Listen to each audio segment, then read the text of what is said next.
नई नई शादी के बाद मेरी जिंदगी में एक अजीब सा खालीपन था। मेरे पति चेतन दुबई में थे और हर पल उनकी यादें मुझे बेचैन करती थीं। रातों में नींद की तलाश में मैं उन यादों में खो जाती और इसी बेचैनी ने मुझे एक दिन तस्वीरें भेजने पर मजबूर कर दिया। लेकिन गलती से यह तस्वीरें मेरे भतीजे चिराग के नंबर पर चली गईं। चिराग, जो अचानक मेरे कमरे में आकर मुझे नमस्ते कह रहा था। यह दृश्य मेरे लिए अजीब था दोस्तों। आज की इसमें आपका स्वागत है। मेरा नाम उर्मिला है और आज मैं आपको अपनी नई शादीशुदा जिंदगी की कहानी सुनाने जा रही हूँ। मेरी जिंदगी चेतन के बिना अस्थिर हो गई थी। हर रोज एक ना एक नई चिंता मुझे घेरे रहती थी। एक दिन जब मेरा मन और भी बेचैन हो गया, मैंने चेतन से फोन पर पूछा कि वह कब लौटेंगे। जवाब मिला कि उन्हें छुट्टी नहीं मिल रही है। यह सुनकर मैं बहुत दुखी हो गई, लेकिन फिर भी मैंने उनसे कहा, हाँ ठीक है, मैं इंतजार करूंगी। हमारी शादी के पहले महीने में ही चेतन दुबई चले गए थे और अब न साल हो चुके थे। मैं इंतजार करते करते पागल हो गई थी। जो सपने मैंने अपने पति के साथ साझा किए थे, वे सब कांच के टुकड़ों की तरह बिखर गए थे। चेतन की आवाज सुनने से ही मेरा दिल थोड़ा आराम पाता था, लेकिन वह हमेशा यही कहते थे कि वह जल्द लौटेंगे। अब 3 साल हो चुके थे और चेतन वापस नहीं आए थे। मैं अकेलेपन से जूझ रही थी, लेकिन चेतन की बातें सुनकर हमेशा उम्मीद का एक दीप जलता था। वह कहते थे, उर्मिला समझने की कोशिश करो, हम आर्थिक रूप से तभी मजबूत हो सकते हैं जब मैं यहाँ मेहनत कर रहा हूँ। लेकिन उनके बिना एक पल भी बिताना मेरे लिए मुश्किल था। एक दिन मैंने चेतन से कहा, तुम मुझे अपनी तस्वीरें भेजो क्योंकि तुम्हें देखकर मुझे बहुत सुकून मिलता है। फिर मेरी तस्वीरों को देखकर वह खुश होते थे और मुझे तारीफ करते थे, जो मेरे दिल को सुकून देती थी। लेकिन मेरी सासू माँ को यह सब पसंद नहीं आता था। वह मुझसे कहती थी, तुम्हारे पति तो घर पर नहीं है, फिर तुम क्यों सज-धज कर रहती हो? यह सुनकर मुझे चुप रहना पड़ा, क्योंकि सासू माँ का यह नजरिया थोड़ा पुराने ख्यालों का था। अब मेरे भतीजे चिराग ने कभी यह नहीं समझा कि मेरे लिए सजना सवना कितनी बड़ी बात थी। मैंने तो सिर्फ चेतन की बातों को ध्यान में रखते हुए खुद को संजोना शुरू किया था, ताकि वह मुझसे खुश रहे। लेकिन सासू माँ ने मुझे बार बार यह महसूस कराया कि मेरे भतीजे चिराग के सामने यह ठीक नहीं था। यही कारण था कि मेरा मन धीरे धीरे टूटने लगा और मैं खुद को खोने लगी। चेतन के बिना मेरी जिंदगी में रंग कहीं खो गए थे। हमेशा सजने संवरने का ख्याल रखना चाहिए, तभी तो लोग आपकी खूबसूरती की कद्र करते हैं। चेतन की यह बातें दिल को चीर कर निकल गई। मुझे ऐसा लगने लगा कि चेतन मुझ पर विश्वास नहीं करता। मैं एक सुंदर लड़की थी और जब मैं सस्ती संती थी तो और भी खूबसूरत लगने लगती थी। लेकिन कभी-कभी मुझे लगता कि जैसे मेरे ऊपर किसी की नजर रखी जा रही हो। जैसे मेरी सासू माँ को डर था कि कहीं मैं गलत रास्ते पर ना चल पड़ूं। शादी के बाद एक पत्नी की स्वाभाविक इच्छा होती है कि वह अपने पति के साथ समय बिताए, लेकिन जब वह इच्छा पूरी नहीं हो पाती, तो मन में अनगिनत विचार आए। शायद यही वजह थी कि मेरी सासू माँ को यह डर था। मैं अपनी शादीशुदा जिंदगी को संजीदगी से जीने की कोशिश कर रही थी, लेकिन सासू माँ के कहने पर मैंने सजने संवरने की आदत छोड़ दी थी। जब मैंने चेतन को बताया तो उसने भी अपनी माँ की बात का समर्थन किया। मैं चाहती थी कि चेतन मुझे कम से कम अपने तरीके से सने संवरने की अनुमति देता, कि मैं अपनी जिंदगी को पूरी तरह से जी सकूं। लेकिन चेतन तैयार नहीं था। मुझे ऐसा लगने लगा कि सासू माँ ने मेरी जिंदगी पर इतना नियंत्रण लगा दिया है कि मैं अब खुद को खोने लगी थी। एक चिराग जो शादी करने वाला था ने रिश्ते को तोड़ दिया। सासू माँ ने कहा था कि वह लड़की बहुत सुंदर थी, फिर भी चिराग ने उस रिश्ते को आगे नहीं बढ़ाया। वह शांत स्वभाव का था और अपने में खोया रहता था। उसे देखकर मुझे यह समझ में आया कि शायद उसके पास कोई शारीरिक समस्या थी और उसने इसी कारण शादी से मना कर दिया। वहीं मैं चेतन से बार बार वापस लौट आने की गुजारिश करती रही। चेतन विदेश में कड़ी मेहनत कर रहा था और मैं यहाँ अकेले उसकी यादों में खोई रहती थी। चेतन, जल्दी आ जाओ, मेरा धैर्य खत्म हो रहा है, मैं उसे बार बार कहती। वह हमेशा जवाब देता, थोड़ा और धैर्य रखो, मैं पैसे जमा कर रहा हूँ ताकि लौटने पर हमें किसी परेशानी का सामना ना करना पड़े। सासू माँ के कहने पर मैंने सजने संवरने की आदत छोड़ दी थी, लेकिन रात में चेतन की यादों से भरा मन कभी चैन से सोने नहीं देता।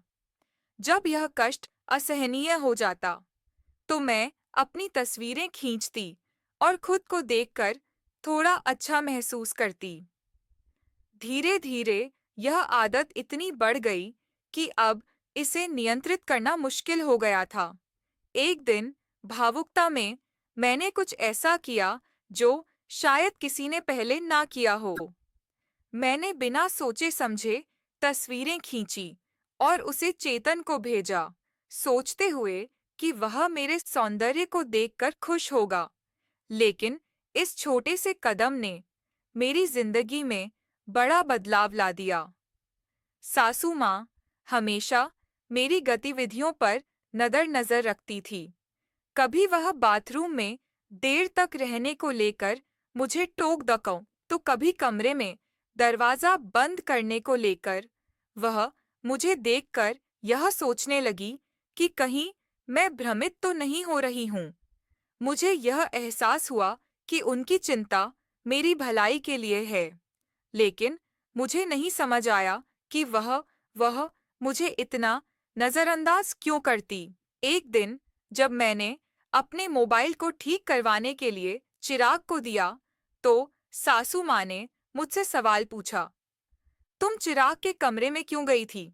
मैंने उन्हें बताया कि मेरा मोबाइल खराब हो गया था और उसे ठीक करवाने के लिए दिया था, लेकिन वह संतुष्ट नहीं हुई। मेरे अंदर यह सवाल उठने लगे कि कहीं मैं भी किसी गलत रास्ते पर तो हूँ। फिर एक दिन जब मैं सासू माँ के कमरे के पास से गुजर रही थी, तो मैंने चिराग के कमरे में कुछ गोपनीय बातें सुनी। यह बातें मेरे लिए पूरी तरह से चौंकाने वाली थी। मैं हमेशा चिराग को सीधा साधा लड़का मानती थी, लेकिन उसकी बातों ने मुझे चौंका दिया। यह सब सोचते सोचते मेरी दुनिया उलट-पुलट हो गई। मैं जानती थी कि मुझे जल्द ही कुछ फैसला लेना होगा, वरना यह उलझन मुझे पूरी तरह से घेर लेगी। रात भर की चिंता और अपने मन की उलझन के साथ मैं काफी देर तक नींद से दूर थी। फिर एक पल ऐसा आया जब मैं अपने हाथ में अपनी एक तस्वीर देखती हूँ और अचानक एक ख्याल आता है, यह तस्वीर अपने पति चेतन को भेज दो। जब मैंने अपने फोन से वह तस्वीर भेजी, तो मेरे दिल ने एक गहरा सा धड़कना महसूस किया। गलती से मैंने वह तस्वीर अपने भतीजे चिराग के नंबर पर भेज दी थी। रात के 1 बज रहे थे। मुझे लगा चिराग तो अभी सो रहा होगा, लेकिन मेरा दिल उससे रात भर छुपकर बात करने की चिंता से बंधा था। 10. अगर चिराग ने देख ली तो मैं उससे कैसे समझाती? यह तस्वीर मेरे लिए उससे ज्यादा पर्सनल थी। मैं परेशान हो गई, लेकिन एक सोच आई, अगर तस्वीर दिख गई तो क्या होगा? मैंने अपने फोन से तस्वीर डिलीट कर दी। पर जैसे ही मैं इस दुनिया की तकनीकी के बारे में सोची, मेरा मन और भी बेचैन हो गया। मैंने सोचा, अगर मैं चिराग के कमरे में जाकर उसके फोन से डिलीट कर दूं, तो शायद मुझे उसकी नजरों में घटा समझाता मिट जाएगा। फिर भी अपने जज्बातों पर काबू पाकर मैं उसके कमरे की तरफ चल पड़ी। घर में सब सो रहे थे, लेकिन मेरा मन एक शोर से भरा था। चिराग के कमरे का दरवाजा धीरे से खोलते हुए अंधेरों के बीच मुझे एक कहानी की तस्वीर मिलती है, और तब मेरी आंखों से निकलकर एक गलतफहमी दूर हो गई कि चिराग का फोन उसके पास था। मुझे पता था कि एक बदलती हुई रात मेरे हाथ की तस्वीर का कच्ची स्मृति का क्या होगा एक सुरंग से काफी गहरा लग रहा था। जैसे ही मैंने उनकी तस्वीर देखी, मेरी आंखों से एक गहरा शौक हुआ। चिराग ने मुझे धक्का देकर बाहर कर दिया, और तब मुझे यह समझ में आया कि शायद उसे इन चीजों में कोई दिलचस्पी नहीं थी। अगर उसे दिलचस्पी होती, तो वह इस मौके को हाथ से नहीं जाने देता। मैं अपने कमरे में लौटा, और ना चाहते हुए भी आंसू छलक पड़े। कई बार मैंने सोचा कि चिराग के फोन से वह तस्वीरें डिलीट कर दूं, लेकिन उसने मुझे मौका ही नहीं दिया। हर बार जब मैंने उससे कहा, वह मुझे कमरे से बाहर कर देता। चेतन का फोन आता तो मैं उदास होकर उससे बात करती। एक दिन उसने पूछा, तुम्हें क्या हुआ है? लेकिन तब मैं यह सब कैसे बताती? एक दिन मुझे लगा कि अब सच बोल देना चाहिए। डर डर कर जीना अब मुमकिन नहीं था। अगर मैंने सच नहीं बताया, तो चिराग एक दिन सब राजफाश कर देगा। डरते डरते मैंने चेतन से कहा, चेतन, मैंने फोन में कुछ तस्वीरें खींची थीं। चेतन हंसते हुए बोला, तो क्या हुआ? मैंने कहा, तस्वीरें थोड़ी अलग थीं, बाथरूम में खींची थी। इस पर चेतन ने हैरान होकर कहा, इन्हें डिलीट कर दो। ऐसी तस्वीरें सम्मानजनक नहीं होती। अगर मोबाइल खो गया या लीक हो गया तो क्या करोगी? चेतन मुझे समझा रहा था, लेकिन मैंने तब उसे पूरी सच्चाई नहीं बताई। हर दिन चिराग से तस्वीरें डिलीट करने की विनती करती रही, और उसने मुझे बार बार कहा, तुमने जो किया है उस पर पछताओ। मैं चेतन को सब कुछ बता दूंगा। एक दिन सासू माँ ने मुझे चिराग के पास जाते हुए देख लिया और शक किया। उन्होंने मुझसे पूछा, तुम चिराग के कमरे में क्यों जा रही हो? मैं घबराकर बोली, मोबाइल खराब हो गया था, तो ठीक करवा रही थी। लेकिन वह विश्वास नहीं कर पाई। 2 सप्ताह बीतने के बाद चेतन वापस आया। उसे देखकर राहत की बजाय डर महसूस हुआ। मुझे लगता था कि अगर चेतन को सच्चाई पता चली तो वह मुझे छोड़ देगा। तब मैंने हल्की सी मुस्कान दी, लेकिन अंदर से मेरा दिल टूट रहा था। चेतन ने कहा, तुमसे दूर रहना मेरे लिए भी मुश्किल था, लेकिन मैं हमारे भविष्य के लिए काम कर रहा था। उसकी बातें सुनकर मेरी आंखें भर आई, लेकिन चेतन की वापसी के बाद भी मेरा अपराध बोध मुझे परेशान करता रहा। बार बार चिराग से कहती रही, मुझे छोड़ दो, मुझसे गलती हो गई है। लेकिन वह निर्दयता से कहता, मैं चेतन को सब कुछ बता दूंगा। अगर उसने माफ कर दिया तो दूर हो जाऊं, वरना कभी माफ नहीं करूंगा। चिराग मुझे ब्लैकमेल कर रहा था, और वह जानता था कि मैं उसकी कमजोरी हूं।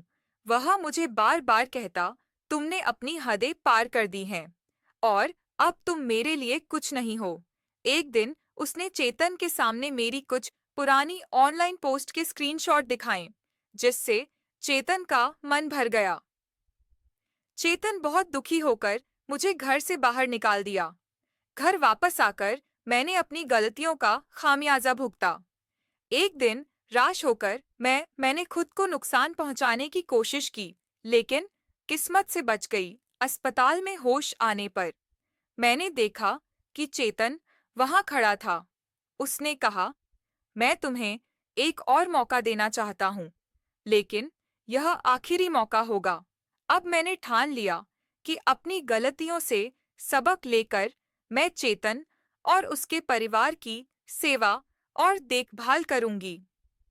चेतन के माफ करने के लिए मैं उसका सदा आभारी हूँ, जिसने मुझे जीवन में एक नई शुरुआत बात करने की प्रेरणा दी। कितना दी दोस्तों। यह थी हमारी आज की छोटी सी कहानी। आपको यह कहानी कैसी लगी? कृपया कमेंट करके जरूर बताएं। और अगर यह पसंद आई हो तो इसे लाइक करें और अपने दोस्तों के साथ शेयर करें। आगे भी ऐसी ही रोमांचक कहानियों के लिए हमारे चैनल प्रतीक कहानियाँ को सब्सक्राइब करें और बेल आइकन दबाना ना भूलें ताकि आप हमारी कोई भी कहानी मिस ना करें। धन्यवाद।